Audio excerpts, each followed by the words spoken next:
jóvenes. Ya para culminar la unidad de temáticas, vamos a trabajar lo que es la unidad 4, referida a panoramas de los sistemas educativos mundiales. En relación a ello, vamos a trabajar lo que son las organizaciones internacionales y la educación comparada. En relación a ello, podemos decir que la Unión Europea establece el Comité de Educación, el cual maneja las líneas de políticas educativas comunitarias. La Unión Europea, al establecer relaciones y vínculos con ese Comité de Educación, busca brindarle ayuda a los trabajadores emigrantes y a sus familias, a través de programas especiales, como la Red de Información Comunitaria, donde la comunidad europea busca, a través de fundaciones, ONG y programas, darle la mayor cantidad de ayuda a los migrantes y a sus familias. A su vez, ayuda a través de programas especiales a todo lo que tenga que ver con las políticas educativas comunitarias.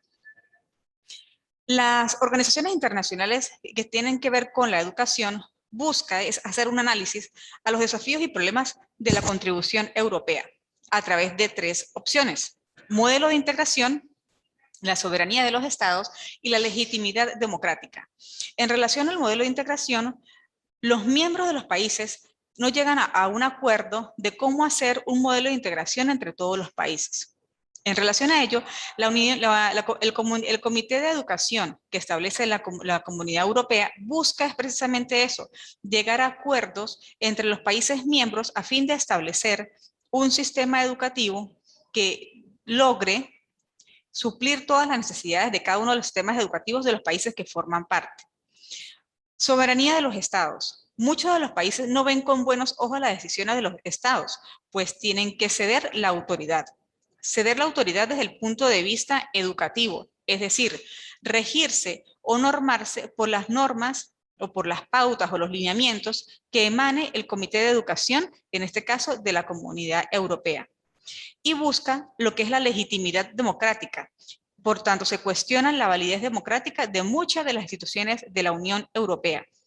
Entonces, estos son algunos de los desafíos y de los problemas con que cuentan los comités de educación de la Comunidad Europea en relación con la educación. ¿Sí? Para muchos países no es fácil permitir el acceso de organizaciones internacionales a lo que tenga que ver con el sistema educativo de cada una de sus naciones. Ahora bien, ¿qué tratados en materia educativa emana la unidad europea? La Comunidad Europea en ese sentido cuenta con varios tratados, como el Tratado de Roma, que está establecido desde 1957. En este tratado se habla por primera vez de la educación de forma indirecta, así como del reconocimiento de diplomas y certificados para dar vinculación de la educación con el libre mercado y circulación.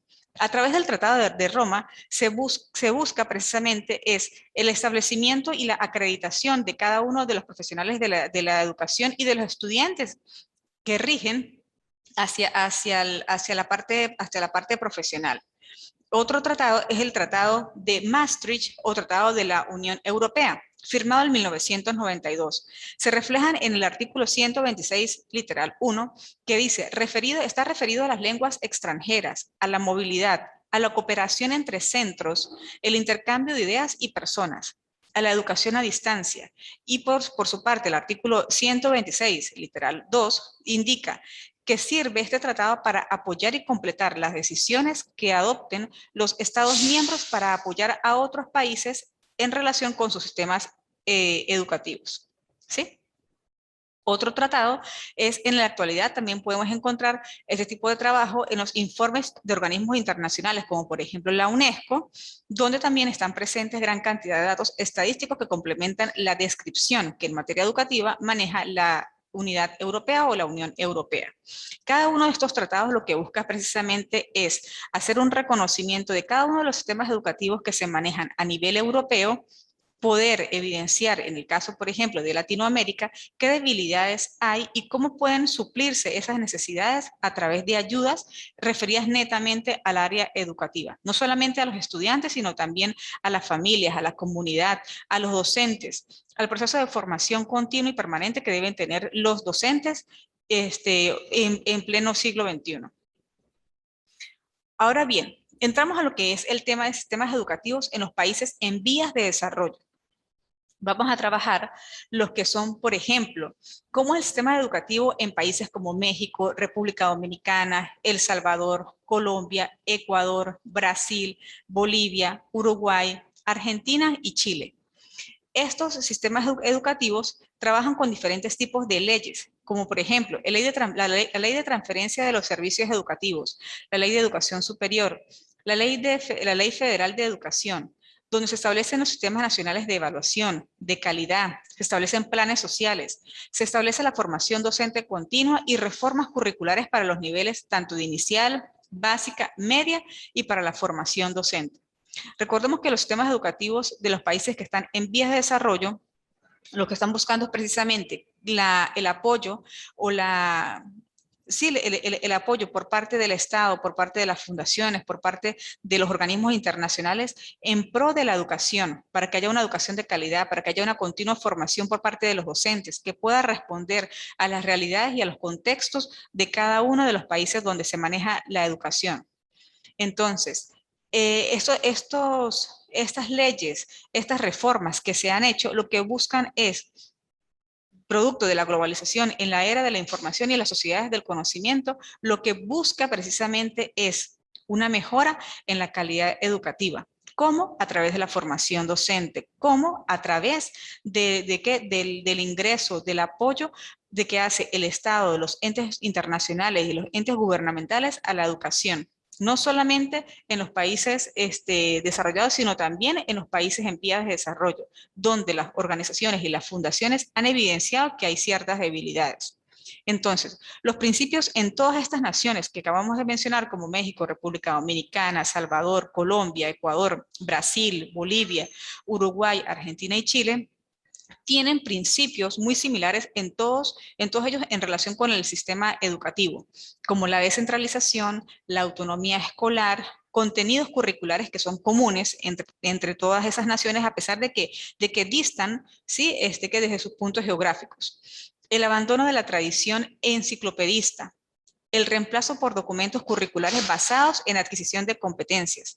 Competencias no solamente de parte del estudiante, sino también en las competencias que debe tener el docente al momento de impartir las clases o las unidades curriculares. Entonces, todos estos principios se muestran comunes en diferentes puntos geográficos de América Latina. Un punto que llama mucho la atención, por ejemplo, el abandono de la tradición enciclopedista.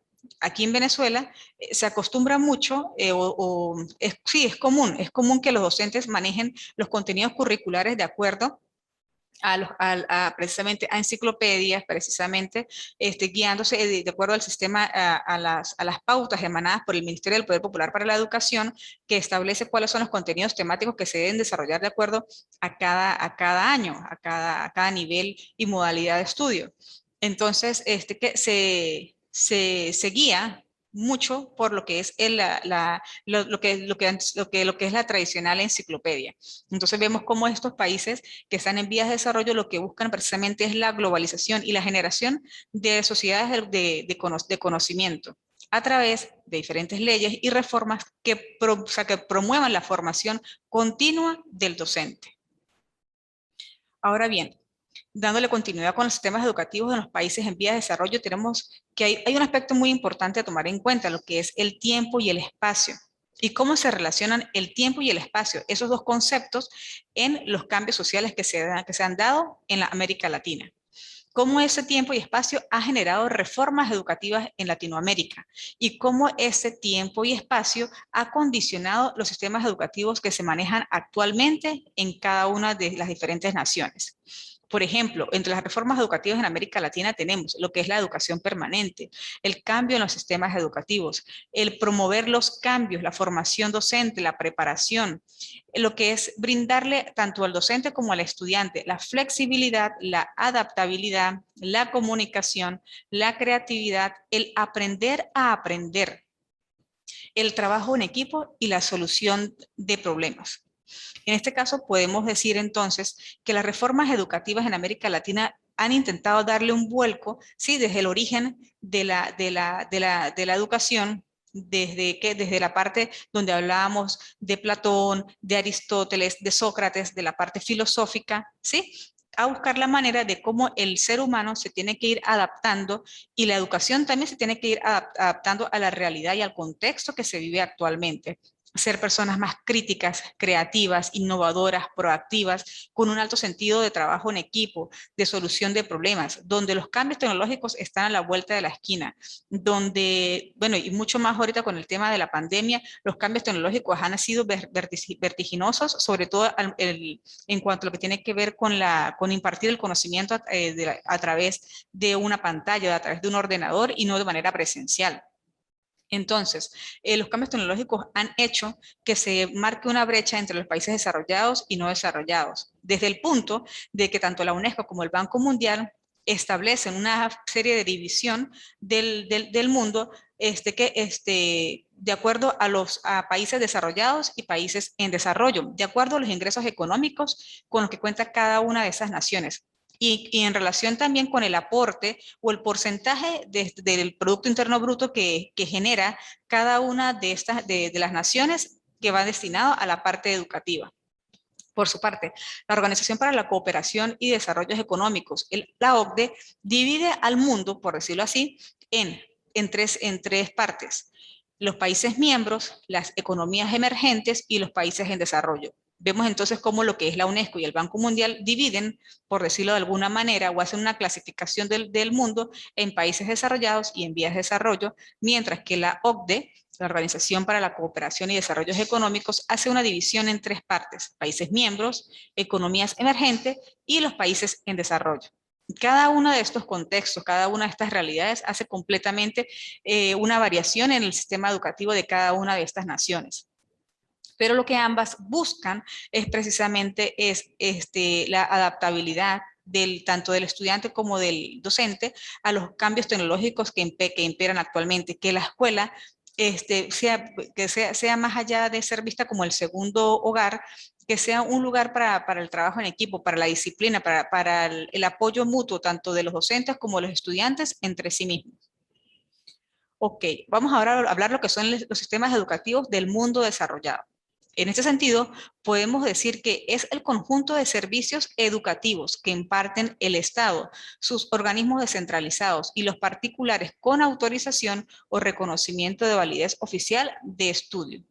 Comprende los tipos básico, medio superior y superior en sus diferentes modalidades, tanto escolar como extraescolar. Entonces, el sistema educativo, ¿sí? Ya sabemos que son todos los servicios educativos que imparte el Estado. ¿En función de qué? De las políticas que genera, de acuerdo a las políticas de cada uno de los estados, se generan lo que son las políticas educativas, ¿sí? En el caso aquí de Venezuela, cada gobierno establece sus propias políticas educativas y esas políticas educativas tienen relación directa o tienen influencia directa con el sistema educativo del momento. Ahora vamos a hablar de lo que son los sistemas educativos en diferentes latitudes, como lo que es el sistema educativo en Alemania, en Francia, en Japón, ¿sí? En relación a esto podemos decir lo siguiente: el sistema educativo alemán de la educación, hablándolo en la parte de la educación comparada, uno de los pioneros fue Niemeyer, que en 1824 realizó un escrito de la reforma universitaria de Napoleón y de la enseñanza en Suiza. Este pionero, en 1824, que buscó realizar una especie de comparativa entre los diferentes sistemas educativos de los diferentes países europeos. Por su parte, Triachet realizó un estudio referido a la educación en instituciones alemanas, holandesa, francesa y belgas, determinando las unidades de sistemas y los métodos de enseñanza. Estos dos estudiosos de la educación comparada lo que hicieron fue precisamente irse directamente a estos lugares de estudio en cada una de las diferentes latitudes para poder identificar cuáles eran los métodos, las técnicas que utilizaban en esos países para ver qué de allí era aplicable en cada una de sus naciones. Buscan lo que es la unidad disciplinaria, en la filosofía como fuente normativa, lo idealista e historicista. Busca también o habla de la pedagogía en ciencia de la educación, visto desde la intención de orientar su desarrollo práctico. Reflexiona sobre los problemas educativos a partir de compromisos ideológicos y filosóficos. Que podemos, llama la atención que en el sistema educativo alemán está basado en el etnocentrismo, es decir, se basa o se busca directamente, es el estudio de la persona. O sea, se basa todo en función de la persona, del pueblo, de la comunidad, ¿sí? Entonces, estos estudiosos en cuanto a la educación en Alemania, buscaron precisamente identificar los sistemas y métodos de enseñanza, establecieron un método muy disciplinado para el aprendizaje y que fue puesto en práctica en Alemania. En relación con el sistema educativo francés, uno de los pioneros fue Cousin en 1832, quien fue el miembro del Consejo Superior de Institución Pública de Francia. Este señor estableció una especie de boletín, una especie de informe llamado Guide-Soc, la ley que inclusive fue conocido como la ley Guide-Soc, que precisamente lo que busca es dar a conocer fue una recopilación de las experiencias vividas por este señor en diferentes instituciones educativas de básica, de media diversificada, de primaria, ¿sí? Y él lo que hizo fue determinar las experiencias que él vivió y promovió la imitación de las experiencias útiles de otros pueblos para poder aplicarlas al sistema educativo francés. Este autor justifica la diversidad de caracteres, de historia, de estructuras de gobierno. Este autor nos indica que en cada una de las naciones hay diferentes tradiciones, hay diferentes formas de desarrollar el sistema educativo, de impartir sus clases. Y él lo que hizo fue precisamente confrontar datos estadísticos sobre la enseñanza primaria de varios países europeos, los principales factores que inciden en la educación y las debilidades que él evidenció en esos países que él descubrió. Y defiende la necesidad de sostener la multidisciplinariedad respecto al objeto educación, utilizando la denominación de ciencias de la educación, partiendo desde la distinción formulada particularmente por Durkheim en 1858 a 1917, que diferenciaba en sus comienzos a la pedagogía de las ciencias de la educación. Es decir, él estableció una diferencia entre lo que es la pedagogía a lo que trabaja ya realmente lo que es las ciencias de la educación. Buscó precisamente a través de sus informes, a través de sus boletines, dar a conocer los datos estadísticos sobre la enseñanza primaria y ver qué de los sistemas educativos de los países que él visitó, ver qué se podía utilizar en el sistema educativo francés. Ahora bien, en cuanto al sistema educativo británico, tenemos tres referentes importantes. El primero, Joseph Kay. Este estudioso educador que hizo un análisis del pueblo y la calidad de sus instituciones sociales, visualizando el marco ideal de Suiza para un estudio de educación comparada. ¿Qué hizo Joseph Kay? Él lo que hizo fue analizar cómo era el sistema educativo de Suiza, visualizar qué elementos servían en Suiza, qué elementos hacían que sus estudiantes fueran excelentes, fueran disciplinados y poder entonces extrapolarlo para aplicarlo en Gran Bretaña. Por su parte, Matthew Arnold demostró profundo conocimiento de las prácticas educativas en el continente, especialmente francesas e inglesas. Este autor, Matthew Arnold, fue muy objetivo al momento de él dar a conocer que los resultados de sus investigaciones. Afirma que los estudios comparativos no deben ir encaminados de antemano a demostrar algo, sino a descubrir la realidad, las tradiciones históricas y el carácter nacional. Este autor me llamó muchísimo la atención porque me pareció que la forma en la que él demuestra cómo las prácticas educativas en Gran Bretaña, en Francia iban encaminadas no solamente al aprendizaje memorístico de los estudiantes, sino a determinar qué es lo que hace diferente el sistema educativo de otras culturas o de otras naciones y ver qué de eso se podía llevar a cabo al sistema educativo británico. Por su parte, Sir Michael Ernest Sandler plantea un nuevo enfoque de carácter teórico y científico que supo dar a la educación comparada. La educación de un país no se investiga solo a través de sus escuelas. Este autor dice que hay que ir más allá de las escuelas, hay que conocer el contexto, las realidades. Este señor que es conocido como el viajero de la educación del siglo XXI, del siglo XIX y siglo XX. Escribió 11 informes y la manera de poder él dar a conocer sus experiencias a través del estudio y los viajes que realizó en el continente europeo fue a través de informes o boletines y a través de conferencias que él realizó o que realizó en su momento a nivel mundial. Va más allá del enfoque teórico y científico. Va directamente a lo que es la realidad, a contextualizar, a conocer la realidad que vive en cada uno de los diferentes puntos geográficos.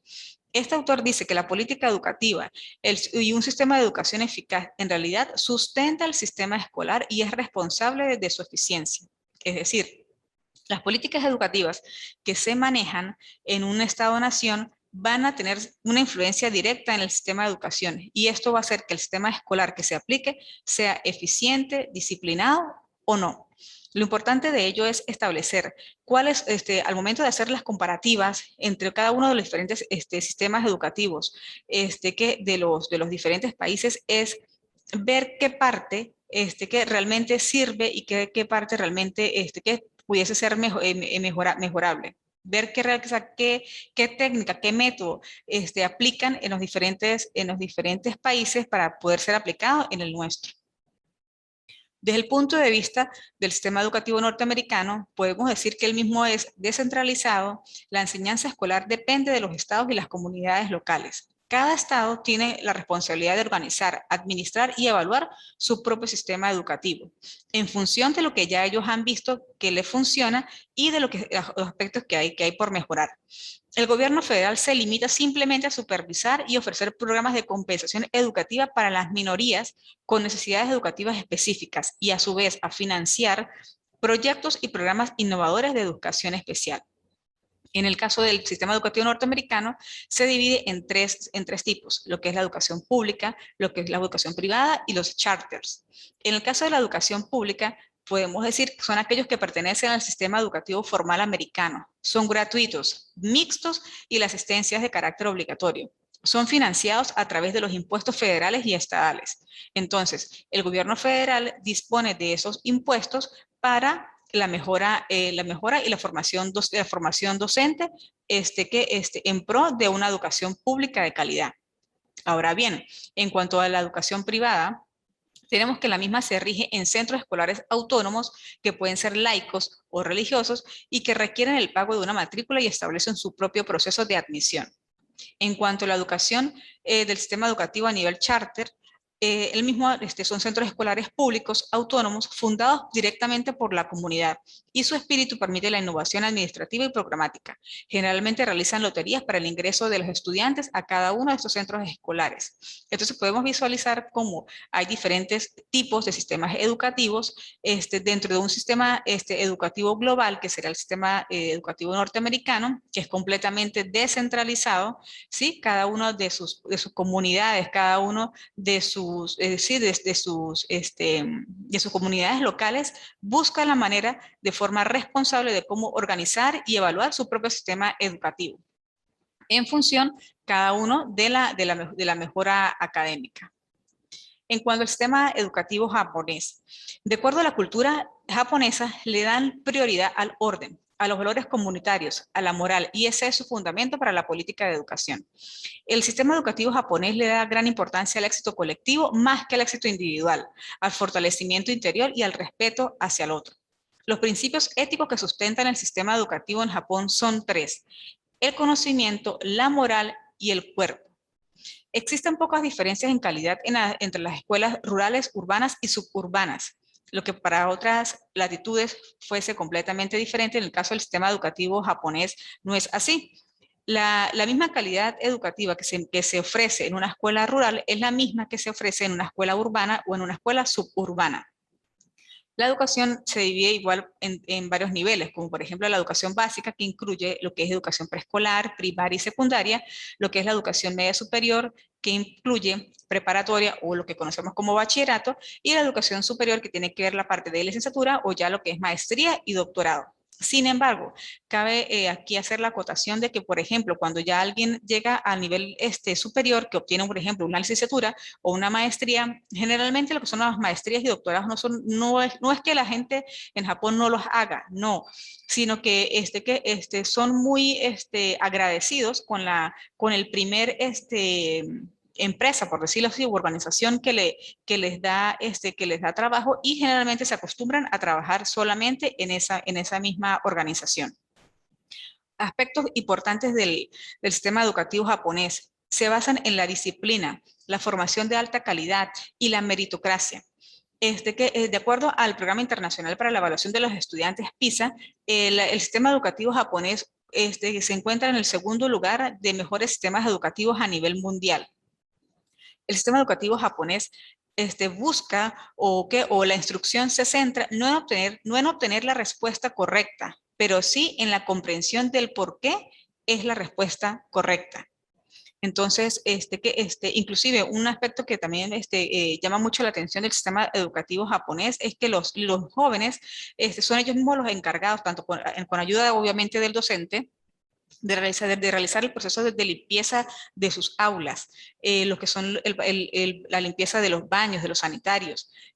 Los mismos jóvenes que se encargan ellos de realizar la limpieza, desde muy jóvenes, los docentes buscan la manera de poder orientar y guiar al estudiante a la formación para la vida, por y para la vida.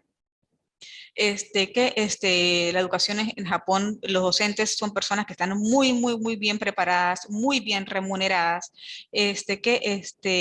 y para poder ser docente allá hay que cumplir con una serie de requisitos, no solamente a nivel intelectual, a nivel académico, sino también se realizan diferentes entrevistas, diferentes actividades, tiene que demostrar dominio en lo que es redacción, ortografía, lo que es la dicción. Entonces, esto hace que el sistema educativo de Japón sea uno de los primeros, de acuerdo al Programa Internacional de Evaluación de Estudiantes, que evalúan en función de lo que es matemáticas, lenguaje y comprensión lectora.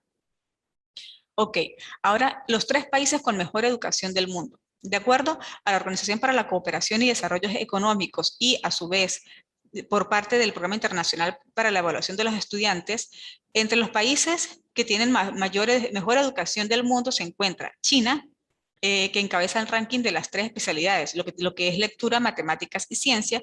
La disciplina, para ellos, la disciplina es un elemento fundamental dentro de la educación en China. El segundo lugar lo ocupa Singapur, donde se alienta a los estudiantes a llevar a cabo proyectos propios con herramientas y materiales que se les facilita por parte del sistema educativo, mientras que la enseñanza por memorización no es recomendada. El tercer lugar lo ocupa Estonia, donde se da mucha importancia a los proyectos fuera del aula, enfocados a problemas reales del día a día, y también se da la libertad a los alumnos para que escojan entre una gran cantidad de asignaturas. La educación en Estonia es completamente gratuita y obligatoria. Ahora bien, el cuarto lugar lo ocupa Finlandia, y el quinto lugar, en este caso, mencionan que Japón. Sin embargo, lo que es a nivel del Programa Internacional para la Evaluación de los Estudiantes ubica a Japón en el segundo lugar, como lo mencioné anteriormente. Ok, jóvenes, estamos ya llegando al final de la unidad número 4 y al final de la materia. Como actividad de cierre de la unidad número 4, les pido a ustedes elaborar un mapa conceptual que establezca las diferencias de la educación comparada en los países desarrollados y países subdesarrollados. Ahí en la plataforma les voy a dejar un material de cómo realizar un mapa conceptual. Cualquier duda estamos a la orden, lo pueden hacer a través del correo electrónico. Quiero cerrar con esta cita que dice: lo mejor de la comparación no es intentar ajustarla a las exigencias de nuestras inclinaciones o prejuicios, sino de tratar de averiguar simple y seriamente qué es lo que nos enseña. Matthew Arnold.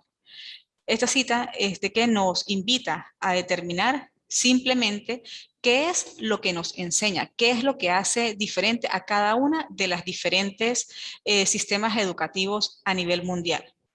Bueno, jóvenes, espero haber llenado haber aclarado todas las dudas e inquietudes que ustedes pudiesen tener con respecto a la materia de educación comparada. No me queda más que invitarlos y alentarlos a que sigan en constante preparación. Sigamos adelante.